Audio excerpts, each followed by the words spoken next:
But midway through that year, my father mentioned that he has to go to the UK to work. And my father... Living only with your father? Or? No, my father remarried. My father remarried in the year 1997, 1998. So close to about 10 years, 9 years after my mama died. And about 8 to 9 years, actually. So he... Experience. After remarrying, at first, it was a hard experience. It was very hard because, one, not having a mother for a majority of your life, and here, 10 years later, you're being told that you have a mother that is coming, was very exciting, and we're very happy, and we wanted to know how it was. I remember she'd even call the house and ask, do you know who this is? And I'd say, yeah, you're a stepmother who is coming in. And so we're excited. But then slowly, we started seeing a hostility toward us from her. And so that hostility didn't go too well with us. And so what happened is, with our siblings, we ended up taking care of ourselves and letting my mother and my stepmother be. And so that hostility continued to grow. There was a time I remember she was arguing with my dad about something, and she said, if you want your marriage to work, then get rid of those kids, which was us. And so when I heard that, and we heard that, then we just came together and decided we're going to take care of ourselves in case anything happens to us. And so I think there is nothing wrong in having step-parents, especially if your mother or father dies and your mother or father decides to remarry or be married. The issue I'd always say is, if you're a Christian, what is the attitude you treat those children? Do you take them as your own or not?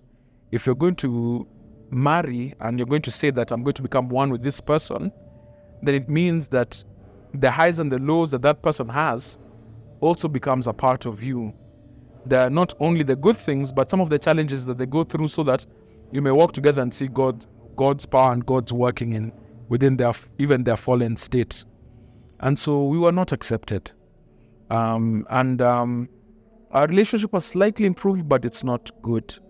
So anyway, my father ended up going to work abroad because things became hard financially here. And so at that time, my father, I remember him telling me, it was a Friday evening, he told me, I'm leaving the country, I'm going to the UK on Monday, I'm going to work. You now need to become the man of the house. At that time, I was about 18, 19, yeah. I think the thing that caused the hardship, or the beginning of the hardship, was apart from working with Unilever, my father had a matatu business. And so there was this one time in the neighborhood, the matatus were being fixed, and my younger sister and her friends were playing inside the matatu. And so as they were playing inside the matatu, the mechanics switched on the matatu, and they had been placed over stones. So when they had the engine switch on, and there was nobody sitting in the driver's seat, they were startled and they were afraid. So they ran out of the matatu. So as they were running out of the matatu, due to the carelessness of the mechanics who were there, they started pushing the matatu off of the stones. So in that motion, my sister was jumping out of the matatu, and her dress got caught in the matatu, and it dragged her under the matatu, and a wheel passed over her. So they needed to be surgery done, and very expensive at the time. And so my father had to sell our house in order. So it was an issue of have a house and not have a daughter who can walk, or don't have a house and have your daughter walk. So he chose to have my sister walk. So from there, we moved up to Nairobi West. I had mentioned that we lived in Nairobi West for some time. It was a very bad accident, so she has a limp. She walks. Her hip socket and her hip bone just never went back to normal, despite the things that happened. Going from, like you said, a privileged life to now a hardship, Yeah. How was the change of lifestyle? It was very shocking. To be told that we can't afford this was a very hard thing. because I'd never heard of that. It was, if you didn't have something, it was based on merit. Are you performing in school or are you not performing in school? Why are you asking for this and you're not doing this? But now to be told there's no money to buy it was something that was new. So the things that I would have desired, new basketball shoes and stuff like that, we couldn't afford them. So we had to make do with what was there. And my father worked really hard to provide for us. We never lacked. We never slept out or anything. There's a time that auctioneers came, rent fell out, and we went through a hardship time.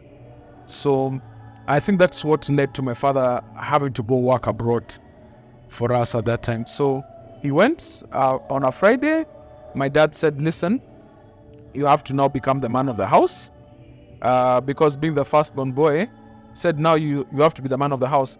So he gave me the bills. He said, here's where the bills are paid. This is Kenya Power, this is Kenya Water, this is your sister's school.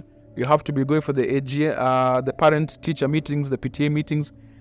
Here the details for your brother's school. This is where you pay school fees. You have to be going for the PTA meetings. So I had to become an adult in a span of I was already an adult by age, but not thinking and responsibilities. So from dealing with landlords and making sure that my sister has done homework, to making sure food is cooked, to the cleaning of the house, to making sure that my brother is registered for his KCSE, my younger sister, and all those things, dealing with them as they're going into puberty and all that. It was hard. That's when the nickname Mr. Jimmy Namari is now a reflection. It was a reflection. So for me, I was told now you just have to become mature, or rather you have to man up to start doing the things that my parents or my father did. So there might have been maturity, but now I have to become a father. So the role of becoming a parent happened at that time. So I just had to become a parent.